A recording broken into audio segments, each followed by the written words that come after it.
이야기의 주인은 너야. 오케이. 우리의 주인공은 꽉 찬 해피엔딩. 우리 같이 영화 만들자. 축하해, 이제야. 안녕. 이상의 모든 영광을 그녀에게 바치겠습니다.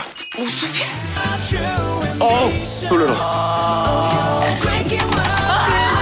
뭐가 잘 안 풀려? 보자. 여기 너무 위험해. 나는 네가 그렇게 적극적일 줄 몰랐어. 뭐야? 나 안 보고 싶었어? 지랄한다. 그 말에 설레도 돼? 이걸로 엔딩이 없잖아. 나랑 같이 하자. 그 여정에 같이 있을게. 끝까지. 너랑 영화 하겠다고. 너 여기 왜 나왔어? 너 보러 왔지? 오면 내가 발로. Hello, everyone, and welcome back. Today we're recapping episode 1 of the brand new K-drama Dream to You. The episode opens in 2011, where we meet high school students Lee Yi and Subin. Lee Yi loves filming everything around her and spends her free time making videos with her camera. After class, she heads to the beach with her friends to record footage, where Subin quietly films her from a distance. She catches him and tells him to stop, but instead he simply smiles and tells her she's pretty, hinting that the two already have feelings for one another. The story then jumps to the present day. Lee Yi has become a television reporter who produces documentary-style programs, while Subin is now a world-famous film director. At an international film festival, Subin wins another major award and dedicates it to an 18-year-old who lost their dream.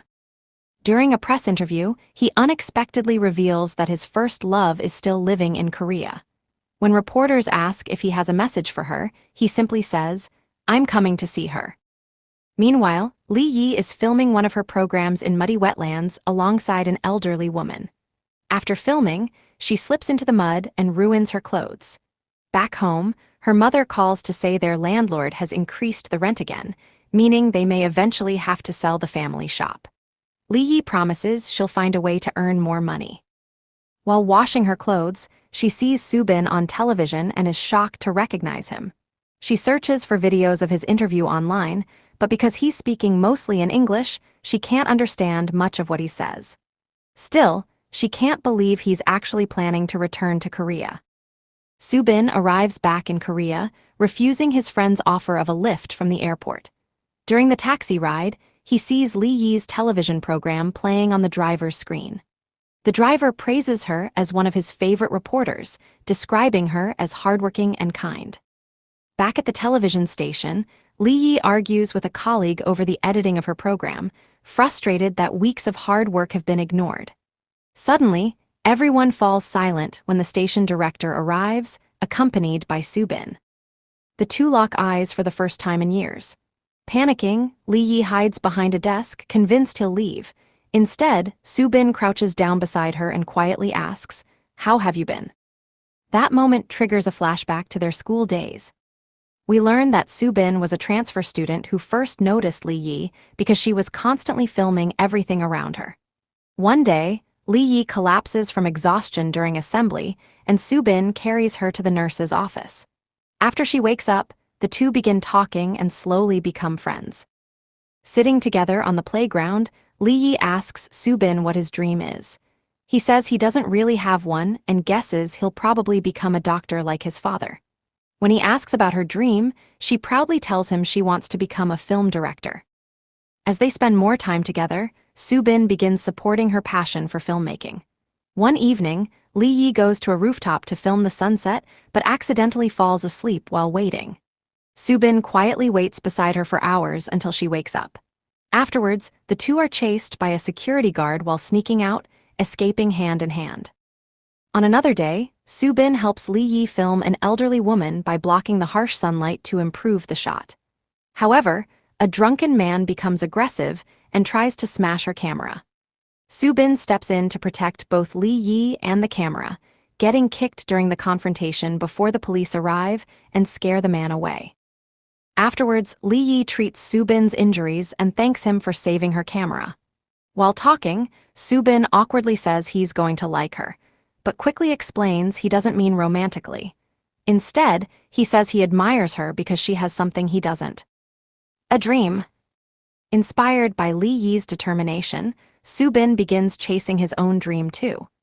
The episode then shows a montage of the two making short films together, even creating a zombie movie that repeatedly gets them into trouble at school. Their friendship grows stronger, and it's obvious they're beginning to fall in love, even sharing an almost kiss. The story returns to the present, where Lee Yi drags Subin into a stairwell and demands to know why he's suddenly appeared in her life again. At first, he claims it's just a coincidence, but eventually admits the truth. He came back to Korea because he missed her. When he asks if she ever missed him, she avoids the question by joking that she's already married with a child. Subin immediately calls her bluff before bringing up the dream they once shared. Lee Yi coldly replies that her dream died the day he left Korea without saying goodbye. Later, we meet Lee Yi's close friend You Jin, an aspiring actor who refuses to give up despite struggling to find work. He encourages Lee Yi to face her feelings, but she insists becoming a film director is no longer her dream. Elsewhere, actress Hannah learns Subin has returned to Korea. We also discover she once auditioned for one of his projects but was rejected. By chance, Hannah later recruits Yoo Jin to replace an injured model during a photo shoot, giving him a rare opportunity to work alongside her. Still determined to reconnect with Lee Yi, Subin overhears Yoo Jin mention that she's selling old videotapes online because she desperately needs money. He finds the listing, contacts her using the marketplace, and arranges to meet. When Lee Yi arrives, she's furious to discover the buyer is actually Subin. They sit down together, where she refuses to sell him the tapes. Subin offers double the asking price, then even agrees when she jokingly demands 10 times more. Curious, Lee Yi asks why he wants them so badly. Subin explains he once read a farewell letter she'd hidden with the tapes, describing how much those memories meant to her. He tells her he's collecting memories, but Lee Yi replies that memories don't matter anymore, she just needs the money. Instead of paying her, Subin pulls out the screenplay they wrote together in high school. The story was never finished, and he asks her to help complete it and finally make the film they once dreamed of creating together. Rather than accepting, Lee Yi deliberately spills coffee over the script before walking away. Outside, rain begins pouring down. Subin catches up with her under an umbrella, but Lee Yi finally reveals the pain she's been carrying all these years. After he disappeared, she waited outside his house every day for 15 days, hoping he'd come back or at least say goodbye. Looking him in the eyes, she tells him that he was supposed to become her first love. Instead, he became her greatest regret. With that heartbreaking confession, Lee Yi walks away, leaving Subin standing alone in the rain as episode 1 comes to an emotional end.